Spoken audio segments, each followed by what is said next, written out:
आज की इस वीडियो के अंदर मैं आपको अवेंजर्स डूम्सडे से रिलेटेड एक बहुत ही क्रेजी थ्योरी के बारे में बताने वाला हूं। एंड हो सकता है कि आप लोग कहो कि भाई कितना बेवकूफ आदमी है, कैसी थ्योरी बता रहा है, बट प्लीज एक बार सुनना उसे। और उस थ्योरी को सुनने के बाद तुम लोग खुद इस बारे में बोलोगे कि अगर ये थ्योरी सच हो गई तो भाई क्या ही खतरनाक चीज हो जाएगी। अभी तक जितना भी प्रमोशनल मटेरियल आया है उस प्रमोशनल मटेरियल के अकॉर्डिंग सभी को ये लग रहा है कि doctor Doom is going to be the villain in Avengers Doomsday as well as Avengers Secret War. But क्या हो अगर डॉक्टर डूम विलन हो ही ना और बल्कि कोई और ही विलन हो। मतलब ये एक थ्योरी है मेरी, मैं आपको बताता हूँ। इनकर्जन्स एक ऐसा कॉन्सेप्ट है जो कि थोड़ा सा कंफ्यूजिंग है, लेकिन उसको मैं जितना समझा हूं मैं आपको एक बार बताने की कोशिश करता हूं। अपनी खुद की टाइमलाइन में आप कुछ गड़बड़ कर दो, या फिर मल्टीवर्स में यानी कि किसी दूसरे यूनिवर्स की टाइमलाइन में आप कुछ गड़बड़ कर दो। वहां पर कोई इवेंट होने वाला था, आप उस इवेंट को चेंज कर दो, उस यूनिवर्स से किसी व्यक्ति को यहां पर ले आकर के कोई चेंज करवा दो, या फिर थोड़ी बहुत भी छेड़खानी अगर आप करते हो तो उस छेड़खानी को करने की वजह से एक दूसरी टाइमलाइन क्रिएट हो जाती है। अब चलो टाइमलाइन क्रिएट हो गई तो हो गई,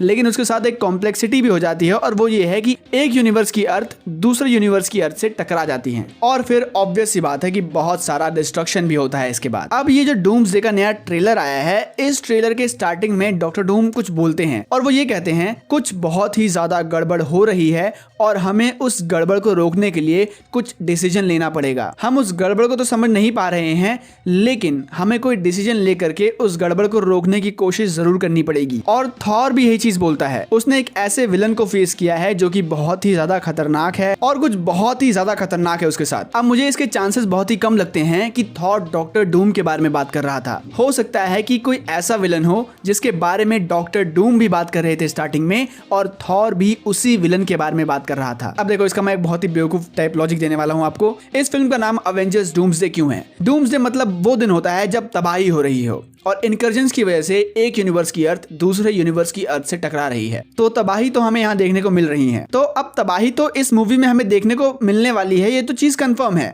लेकिन आपके शरीर में कोई दिक्कत होती है तो कौन ठीक करता है? डॉक्टर करता है ना। तो ये डूम्सडे जो आने वाला है इसको ठीक कौन करेगा? डॉक्टर डूम।